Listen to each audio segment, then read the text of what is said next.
Hello students, my name is Ajay Sandhu and today we are going to cover the second part of The Portrait of a Lady by Khushwant Singh for class 11th.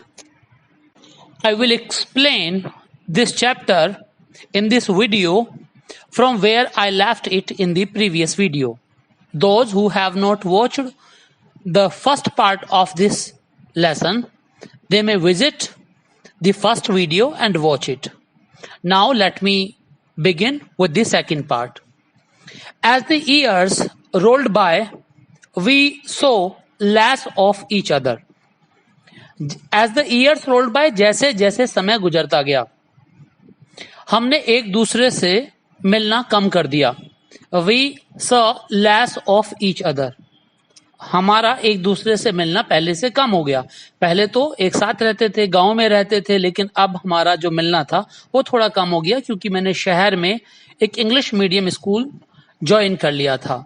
For some time she continued to wake me up and get me ready for the school. For some time, कुछ समय तक, यानी कि शहर में shift होने के बावजूद कुछ समय तक दादी मुझे सुबह लगातार उठाती रही और मुझे स्कूल के लिए तैयार भी करती रही. हालांकि ये बहुत लंबे समय तक नहीं चला, लेकिन कुछ समय तक शहर में भी वो जो ट्रेडिशन, वो जो परंपरा चल रही थी मुझे सुबह जल्दी उठाने की और फिर स्कूल भेजने की, तैयार करके दादी ने वो शहर में भी जारी रखी. When I came back she would ask me what the teacher had taught me. और जब मैं स्कूल से लौटकर वापस आता था तो वो मुझसे पूछा करती थी कि टीचर ने मुझे स्कूल में क्या पढ़ाया. What the teacher had taught me, मतलब मेरी पढ़ाई लिखाई के बारे में वो मुझसे जानकारी लिया करती थी कि आखिर स्कूल में मैंने क्या सीखा. I would tell her English words, मैं उन्हें बताया करता उन इंग्लिश शब्दों के बारे में जो इंग्लिश लैंग्वेज में मुझे वर्ड्स पढ़ाए जाते थे स्कूल के अंदर, वो मैं दादी को बता देता. And little things of western science, और थोड़ा बहुत जो मुझे पढ़ाया जाता था विज्ञान के बारे में, वेस्टर्न साइंस के बारे में जो मुझे पढ़ाया जाता था, एंड लर्निंग, और जो कुछ भी मैं सीखता था वो आके दादी को बता दिया करता था. द लॉ ऑफ ग्रेविटी, जैसे कि विज्ञान में क्या बताया जाता था, ग्रेविटी का सिद्धांत, the law of gravity, Archimedes का सिद्धांत. द वर्ल्ड बीइंग राउंड, मुझे वहां बताया गया कि दुनिया गोल है, ईटीसी एटसेट्रा. मतलब बहुत सारी चीजें विज्ञान से जुड़ी हुई मैं वहां सीखता और आके अपनी दादी को बताया करता कि आज मुझे लॉ ऑफ ग्रेविटी पढ़ाया गया, law of principle of Archimedes पढ़ाया गया, और मुझे आज ये बताया टीचर ने कि ये दुनिया तो गोल है. दिस मेड हर अनहैप्पी, ये सब सुनकर दादी नाखुश हो गई, दुखी हो गई. दिस मेड हर अपसेट, पता नहीं क्यों दादी अपसेट हो गई जब मैंने उसे बताया ये सारी चीजें कि मैं वहां सीख रहा हूं, तो दादी थोड़ी अपसेट हो गई. She could not help me with my lessons, शायद अपसेट होने का कारण ये था कि दादी अब मुझे मेरे लेसन्स में हेल्प नहीं कर सकती थी. मतलब दादी की समझ के बाहर थी ये पढ़ाई जो मैं अब पढ़ रहा था.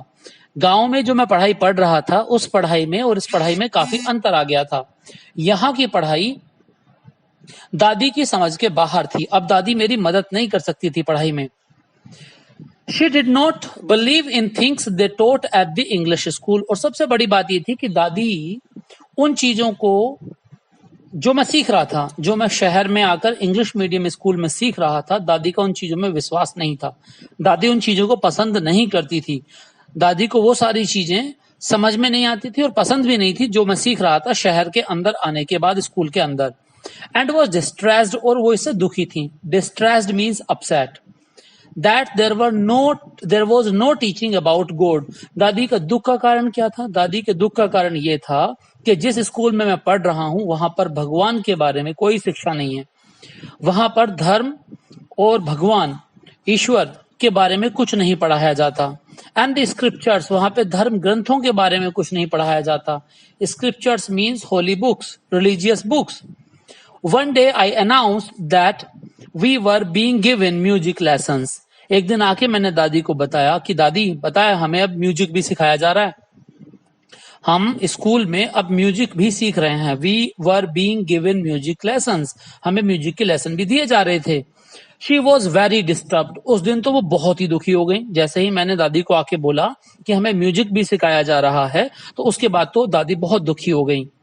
To her music had lewd associations.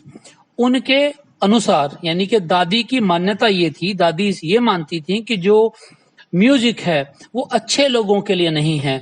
She had lewd associations, associations बोलते हैं संबंध, ल्यूड बोलते हैं निचले दर्जे का। ल्यूड का मतलब है एब्सर्ड। एब्सर्ड मीन्स इनडिसेंट और ऑब्सीन, कोई भी चीज जो इनडिसेंट हो, डिसेंट ना हो।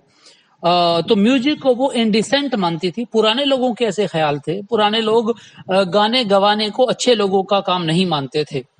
वो जो निचले तबके के लोग थे, जो भीख मांगने वाले लोग थे, उन लोगों से जोड़ा करते थे संगीत को। It was the monopoly of harlots. दादी मानती थी कि इस पर एकमात्र अधिकार था। मोनोपोली मीन्स एकमात्र अधिकार, ओनली राइट ऑफ हार्लेट्स। हार्लेट्स बोलते हैं प्रोस्टिट्यूट्स, वैश्याएं। ये कि ये गीत गाना बजाना वैश्याओं का काम है, ये सही लोगों का, एंड बेगर्स और भिखारियों का काम है। And not meant for gentle folk, जो भद्र पुरुष हैं, जो सभ्य समाज है, उसका गाने गवाने से कोई लेना देना नहीं है। इसलिए दादी को जब मैंने आके बोला कि हम म्यूजिक सीख रहे थे स्कूल में, तो दादी बहुत ज्यादा नाराज हो गई, दादी बहुत ज्यादा दुखी हो गई, अपसेट हो गई, अनहैप्पी हो गई, डिस्ट्रेस्ड हो गई, डिस्टर्ब हो गई। शी said nothing, हालांकि कुछ बोला नहीं दादी ने, but her silence meant disapproval. लेकिन जिस तरीके से दादी ने चुप्पी साध ली थी, उसका मतलब साफ था डिसअप्रूवल। डिसअप्रूवल मतलब वो उससे राजी नहीं थी, वो मेरे संगीत सीखने से खुश नहीं थी। दादी नहीं चाहती थी कि मैं स्कूल में संगीत सीखूं। हालांकि दादी ने बोलकर कोई विरोध दर्ज नहीं किया, दादी बस चुप हो गई। She rarely talk to me after that. उसके बाद तो दादी ने लगभग मुझसे बातचीत ही बंद कर दी। बहुत कमी से दादी उसके बाद मुझसे बोलती थी। Then when I went up to university, जब उसके बाद मैं पढ़ने के लिए आगे यूनिवर्सिटी में गया, now we have to be careful about the relationship he has developed with his grandmother. पहले जब गांव में थे तब रिलेशनशिप कैसी थी, फिर वो शहर में आए तो रिलेशनशिप पहले से कमजोर पड़ी, और अब ये थर्ड फेज है जिसमें कि राइटर यूनिवर्सिटी जा रहा है, दादी को बिल्कुल छोड़कर जा रहा है। वैसे तो दादी का और राइटर का मिलना पहले से काफी कम हो गया था शहर में आने के बाद। दादी हालांकि जो पढ़ाई ये पढ़ रहा था उससे भी राजी नहीं थी, उससे भी एग्री नहीं करती थी। लेकिन अब एक फेज और आया है नया, जब राइटर यूनिवर्सिटी में पढ़ने के लिए जा रहा है। तो when I went up to university, जब मैं यूनिवर्सिटी में गया, I was given a room of my own, तो मुझे मेरा खुद का कमरा मिल गया। मैं दादी के कमरे से भी अलग हो गया। कम से कम शहर में आने के बाद दादी के कमरे में तो था, लेकिन जब मैं यूनिवर्सिटी गया तो यूनिवर्सिटी जाने के बाद मुझे मेरा कमरा दे दिया गया। The common link of friendship was snapped. जो हम दोनों के बीच में वो कमरा था, वो एक कॉमन लिंक था। उस लिंक से हम जुड़े हुए थे, उस कमरे की वजह से हम साथ रहते थे। अब वो भी टूट गया। That common link of friendship, जो वो दोस्ती का एक कॉमन लिंक था कमरा, अब वो भी टूट गया। Snap means broke, was broken. My grandmother accepted her seclusion with resignation. मेरी दादी माँ ने स्वीकार कर लिया। क्या स्वीकार कर लिया? Seclusion. What is seclusion? Seclusion means loneliness, एकांतवास, अकेलापन, loneliness, और the state of being solitude. तो दादी ने जो एकांतवास था, अब दादी अकेली हो गई थी क्योंकि मैं कमरे के बाहर चला गया, मैं उस दादी के कमरे के साथ तो था नहीं, कमरे में तो था नहीं। ऐसे में दादी ने अपना एकांतवास बिना किसी ऑब्जेक्शन के, बिना किसी खिलाफत के, बिना किसी विरोध के चुपचाप स्वीकार कर लिया। यहाँ पे सेक्लूजन विद रेजिग्नेशन का मतलब है accepted her seclusion with resignation means grandmother accepted her loneliness without any objection, बिना किसी विद्रोह के, बिना किसी विरोध के। She rarely left her spinning wheel to talk to anyone. और उसके बाद दादी में क्या चेंज आया? दादी सारे टाइम अपने चरखे पर, स्पिनिंग व्हील बोलते हैं चरखा, जिसे गांधी जी काता करते थे, जिससे कताई होती है, कपड़ा बनता है। तो दादी अब सारे समय बस अपने चरखे पे लगी रहती थी। वो मुश्किल से ही कभी किसी से बात करती थी, मुश्किल से ही किसी से बात करने के लिए अपने चरखे से अलग हटती थी। सारे टाइम दादी अपने चरखे पर लगी रहती थी।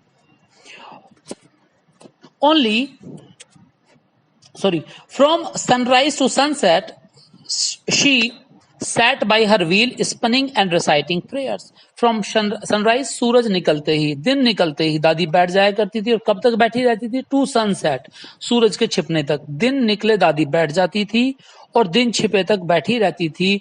बाई हर स्पिनिंग व्हील, अपने स्पिनिंग व्हील पर, अपने चरखे पर, बस चरखे पे ही काम करती रहती थी। एंड रिसाइटिंग प्रेयर, और क्या करती थी? साथ में प्रार्थना करती रहती थी। रिसाइट प्रेयर्स मीन्स प्रार्थना करना। तो दादी सारे टाइम चरखा काटती रहती थी या फिर सारे टाइम चरखा काटते काटते प्रार्थना करती रहती थी। ओनली इन दी आफ्टरनून, केवल दोपहर बाद, सिर्फ दोपहर के बाद क्या करती थी दादी? She relax for a while, थोड़ी देर के लिए आराम करा करती थी। दोपहर के बाद के समय दादी थोड़ी देर के लिए आराम करा करती थी। टू फीड द स्पैरोज, और उस आराम करने के समय में दादी क्या करती थी? चिड़ियाओं को दाना डाला करती थी, फीड कराया करती थी, खिलाया करती थी दाने। किसे? स्पैरोज बोलते हैं चिड़िया। जो चिड़िया, आप यहाँ पिक्चर देख सकते हैं, sparrows are here below in the corner.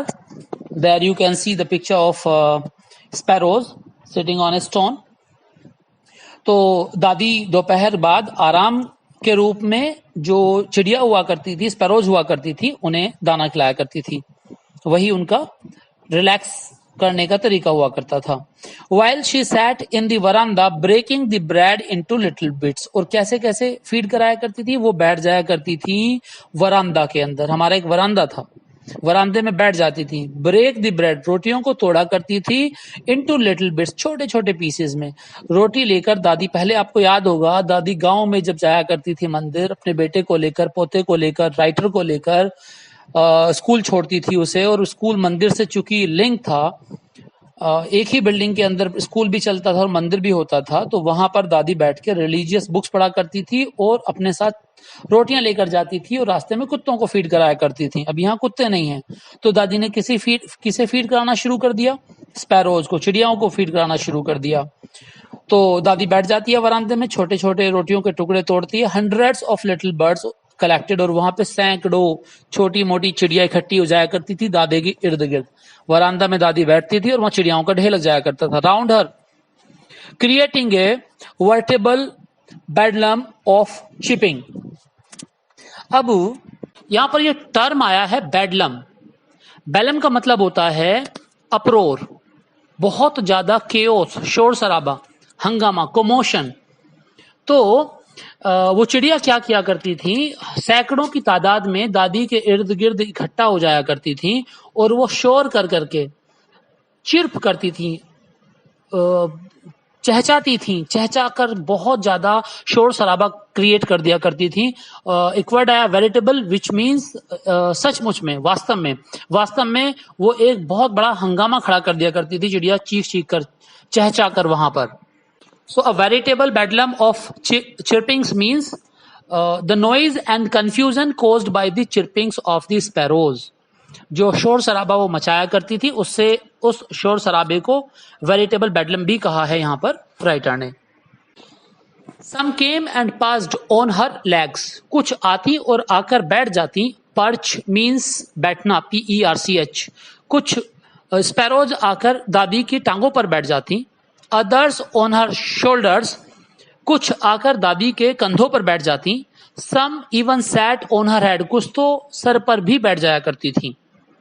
She smiled but never shooed them away, वो मुस्कुराती थी लेकिन कभी उन्हें उड़ाती नहीं थी। Shoo away means उड़ाना, भगाना, उन्हें कभी भगाती नहीं थी। It used to be the happiest half hour of the day for her. दादी के लिए ये आधा घंटा सबसे सुखद हुआ करता था दिन के अंदर। दादी पूरे दिन में, दादी के बारे में अगर पूछा जाए कि दिन भर का सबसे ज्यादा सुखद समय कौन सा होता था दादी का, तो वो आधा घंटा होता था जिसमें वो स्पैरोज को फीड कराया करती थी। Now this is the third phase in which the writer is going abroad for his higher studies. Let us look. When I decided to go abroad for further studies, जब मैंने ये decide किया कि भाई अब मुझे विदेश जाना है आगे की पढ़ाई करने के लिए, अब्रोड बोलते हैं विदेश। अब राइटर ने डिसाइड कर लिया है कि वो अब इंडिया में रह के नहीं पढ़ेगा बल्कि विदेश जाएगा अपनी आगे की पढ़ाई पूरी करने के लिए। I was sure my grand mother would be upset. तो मुझे मतलब पूरा भरोसा था, मैं बहुत निश्चिंत था कि दादी माँ को बहुत ज्यादा दुख होने वाला है जब दादी को ये पता चलेगा कि भाई ये लड़का मुझे छोड़ के जा रहा है विदेश। I would be away for 5 years। वैसे भी मैं 5 साल के लिए जाने वाला था, 5 साल दूर रहता यहाँ से। And at her age one could never tell. और इस उम्र में नहीं कहा जा सकता कि दादी तब तक बची रहेगी या नहीं। अरे 5 साल के लिए राइटर बाहर जा रहा है, 5 साल बाद लौट कर आएगा, तो क्या कैसे कहा जा सकता है श्योरिटी के साथ कि दादी अगली 5 साल और चल जाएंगी। दादी की उम्र बहुत ज्यादा हो गई है, दादी तो इनफैक्ट ऐसी ही है जब से राइटर ने देखा है। But my grand mother could. कोई नहीं बता सकता इस उम्र में कि दादी जिएगी या नहीं, but my grand mother could. लेकिन मेरी दादी बता देती। क्या कहना चाहता है राइटर? राइटर ये कहना चाहता है कि क्या दादी को ये पता था कि दादी कब मरेंगी? ऑफ कोर्स इस सेंटेंस से तो ऐसे ही लगता है जैसे दादी जानती थी अपनी मौत के समय को। She was not even sentimental. वो इमोशनल तक नहीं हुई। जब मैं जा रहा था मुझे लगा दादी बहुत दुखी होगी, लेकिन दादी को मैंने ध्यान से देखा तो दादी के चेहरे पे कोई शिकन नहीं थी, कोई दुख नहीं था, कोई भावात्मक ऐसा एक्सप्रेशन नहीं था जिससे मैं कहूं दादी दुखी है। She came to leave me at the railway station. दादी मुझे छोड़ने के लिए आई रेलवे स्टेशन तक, but did not talk or show any emotion. लेकिन दादी ने ना तो मुझसे बात की ना ही कोई इमोशन दिखाया, कोई ऐसा भाव दिखाया। हर लिप्स मूव्ड इन प्रेयर। दादी के होठ लगातार प्रार्थना कर रहे थे। Her mind was lost in prayer. उनका दिमाग भी पूरी तरह ध्यान में खोया हुआ था, प्रेयर में खोया हुआ था, ध्यान की मुद्रा में थी दादी सारे time. Her fingers were busy telling the beads of her rosary. और दादी की उंगलियां लगातार जो माला थी, माला को जपने में बिजी थी। रोजरी माला, बीट्स वो दाने होते हैं, और लगातार उन्हें जपे जा रही थी दादी, माला जप रही थी सारे time. Silently she kissed my forehead. चुपचाप दादी ने मेरे माथे पर मुझे किस किया। And when I left I cherished the moist imprint as perhaps the last sign of physical contact between us. और जब मैं गया, आई चेरिश तो मैंने सजो लिया। संजोना बोलते हैं चेरिश करना, किसी चीज को संजो कर रखना। क्या संजो लिया? द मोइस्ट, वो नमी, इम्प्रिंट वो नमी जो दादी के मेरे माथे पर किस करने से छूट गई थी। वो मेरे दादी के होठों की नमी को मैंने सजो लिया एक चिन्ह के रूप में, एक प्रतीक के रूप में, कि भाई यही लास्ट साइन है फिजिकल कांटेक्ट का। शायद दादी को इसके बाद मुझे छूने का मौका नहीं मिलेगा और दादी मुझे नहीं छू पाएगी। इसे लग रहा था कि दादी मेरे आने से पहले निबट जाएंगी, दादी दुनिया छोड़ के जा चुकी होंगी, ऐसा राइटर माने बैठा था। इसलिए उसने उस समय ये सोचा कि भाई ये आखिरी समय है जब दादी को मैं छू पा रहा हूं और दादी मुझे छू पा रही है। ये जो इम्प्रिंट है, मोइस्ट इम्प्रिंट, ये नमी का जो चिन्ह है जो दादी के किस करने से मेरे माथे पर छूट गया है, ये आखिरी फिजिकल कॉन्टेक्ट है दादी के साथ। मैं ये मान के चल रहा था। But that was not so. लेकिन ऐसा नहीं हुआ, ऐसा होना नहीं था। After 5 years I came back. 5 साल बाद मैं लौटकर वापस आया घर। And was met by her at the station. और मैंने देखा दादी मुझे स्टेशन पे खड़ी मिली।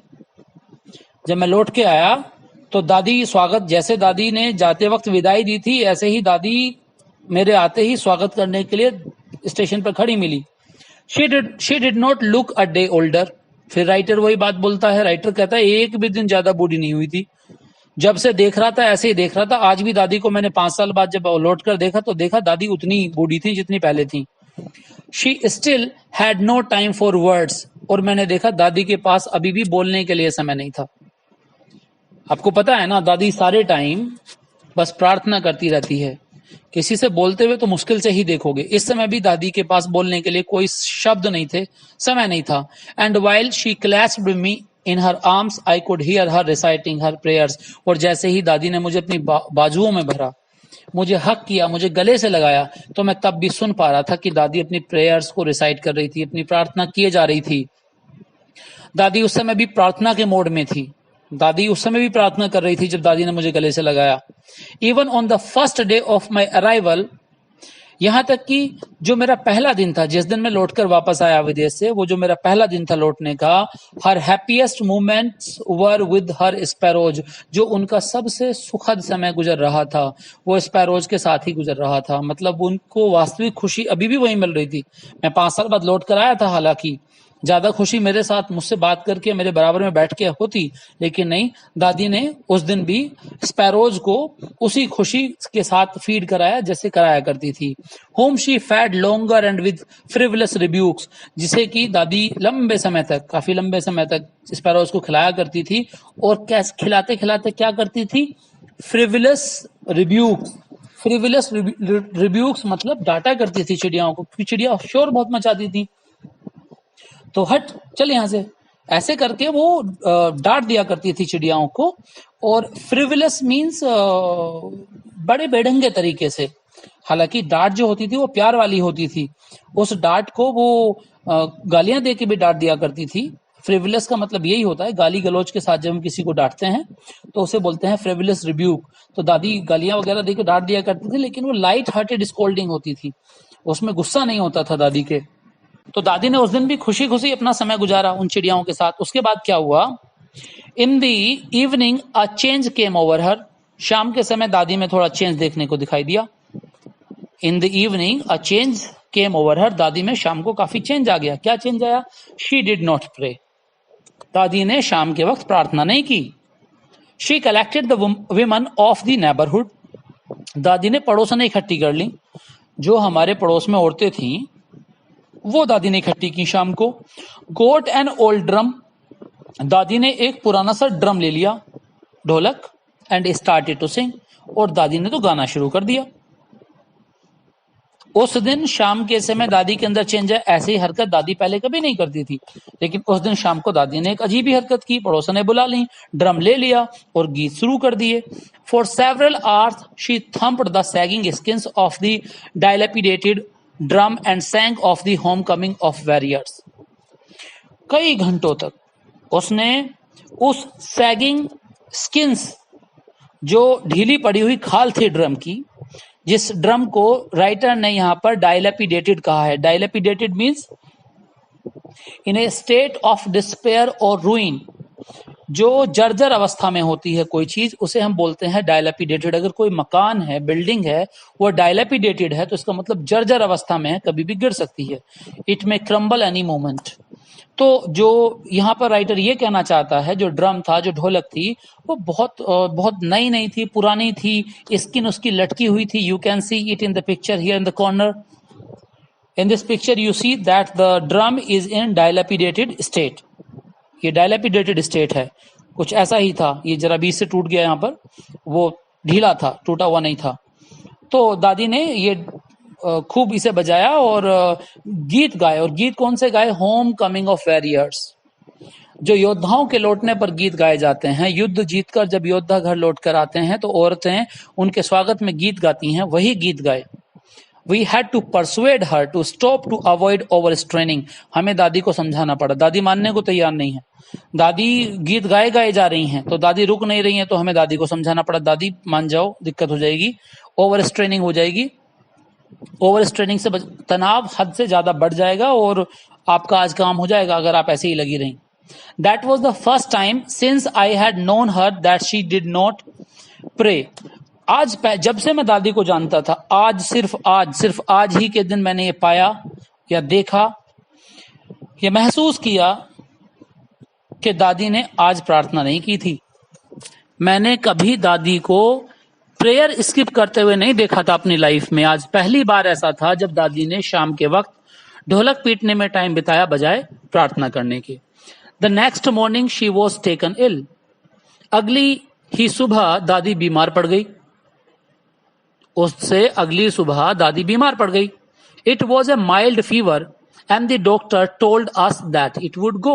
हालांकि हल्का सा बुखार था, माइल्ड फीवर था, हल्का सा बुखार, लाइट फीवर। और डॉक्टर ने हमसे कहा था कि भाई सही हो जाएगा, चला जाएगा बुखार उतर जाएगा।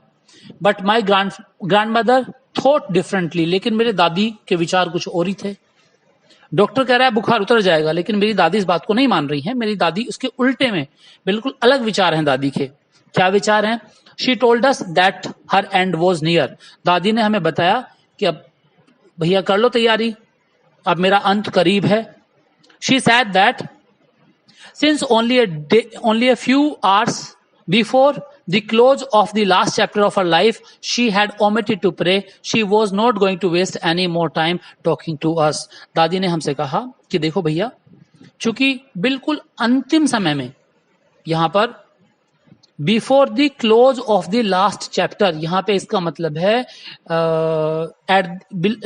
In the closest time of his life, जब उसकी लाइफ का चैप्टर खत्म होने वाला है, जब दादी मरने के बहुत करीब है, तो उस समय दादी ने प्रार्थना को ओमिट कर दिया था. Omit means to skip. दादी ने प्रार्थना को स्किप कर दिया, प्रार्थना नहीं कर पाई शाम को, क्योंकि सारे समय तो ढोलक पीटने में रही दादी. और वो हमसे बोली she was not going to waste any more time talking to us, कि भाई मैं अब और ज्यादा समय तुमसे बातचीत करने में बर्बाद करने वाली नहीं हूं. मैं ऑलरेडी समय बर्बाद कर चुकी.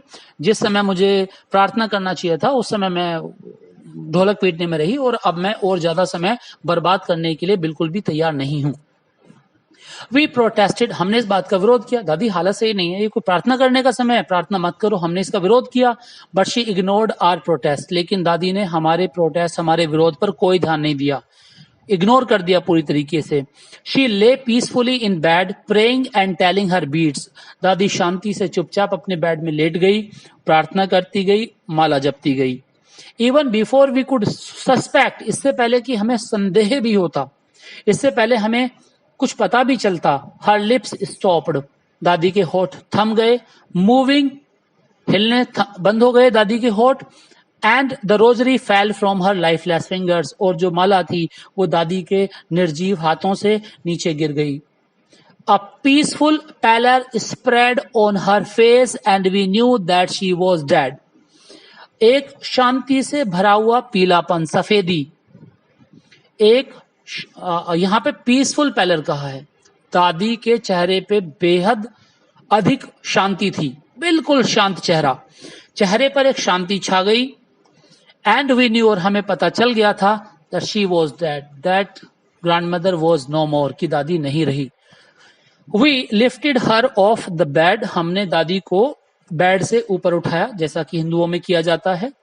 एंड एज इज कस्टमरी, जैसे कि रीति रिवाज हैं, laid her on the ground, दादी को लिटा दिया ग्राउंड के ऊपर. And covered her with red shroud, और दादी को ढक दिया लाल कफन से.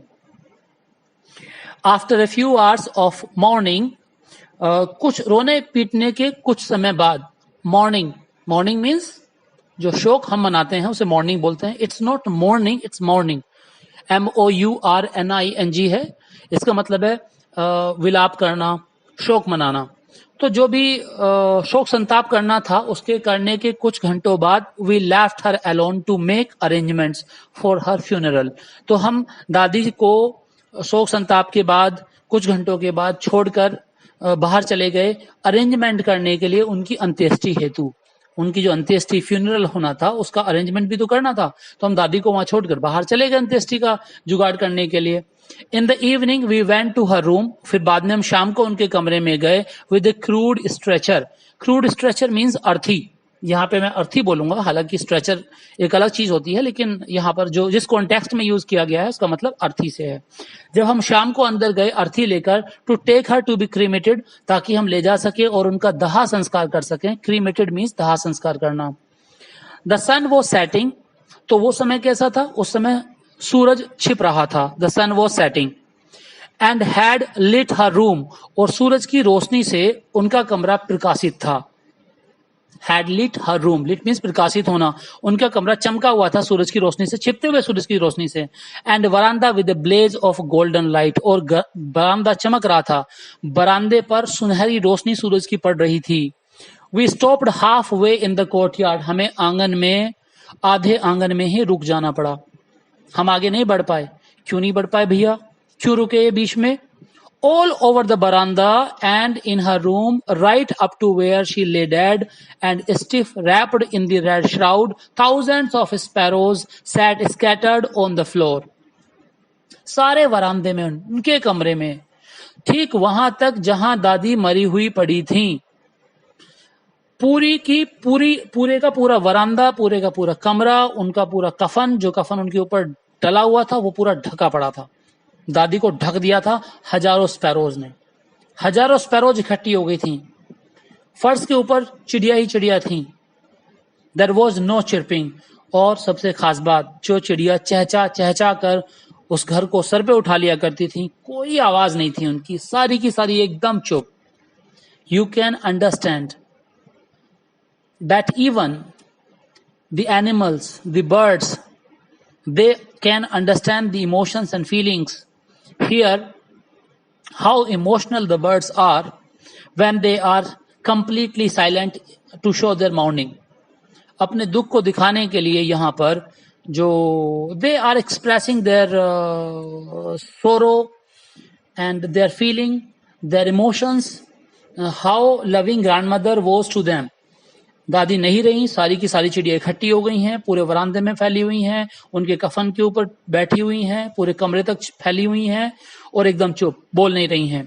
We felt sorry for the birds, हमें उन चिड़ियाओं के लिए दुख हुआ। And my mother fetched some bread for them, और मेरी माँ जाकर उन चिड़ियाओं के लिए कुछ रोटियां ले आई। क्योंकि दादी खिलाया करती थी, दादी रही नहीं, आज सारी चिड़िया यहाँ इकट्ठी हैं, तो मेरी माँ जो है वो उन चिड़ियाओं के लिए ब्रेड ले आई। She broke it into little crumbs, माँ ने छोटे छोटे टुकड़ों में उन रोटियों को तोड़ दिया। The way my grandmother use to do, जिस तरीके से मेरी दादी माँ किया करती थी। एंड थ्रू इट, और वो उछाल दी, वो टुकड़े रोटियों के उछाल दिए टू देम, उनकी तरफ, चिड़ियाओं की तरफ उछाल दिए, लो खाओ। The sparrows took no notice of the bread, उन स्पैरोज ने, उन चिड़ियाओं ने कोई ध्यान नहीं दिया ब्रेड पर, जो रोटी उछाली, जो टुकड़े उछाले, उन टुकड़ों को देखा तक नहीं। When we carried my grandmother's corpse off, जब हम ले गए मेरी दादी माँ की कॉप्स को, कॉप्स बोलते हैं डेड बॉडी, जब हम वहां से मेरी दादी माँ की डेड बॉडी को ले गए, they flew away quietly, तो वो बेचारी चुपचाप उड़ गई वहां से। Next morning, the sweeper swept the bread crumbs into the dustbin, जो हमारे यहाँ स्वीपर होता था, सकेरने वाला, झाड़ू लगाने वाला होता था, उसने सारे टुकड़ों को, रोटी के उन टुकड़ों को इकट्ठा करके सकेर के एक डस्टबिन के अंदर डाल दिया। उन्होंने कोई टुकड़ा नहीं उठाया, चिड़ियाओं ने एक भी टुकड़ा उनमें से नहीं खाया, और वो बिना टुकड़ा खाए चुपचाप वहां से उड़ गई दादी की मौत के बाद। This was the beautiful story written by Khushwant Singh, the portrait of a lady full of emotions and love, which ends with the death of grandmother and emotions showed by the birds. Thank you. Now we will cover the next story in the next video.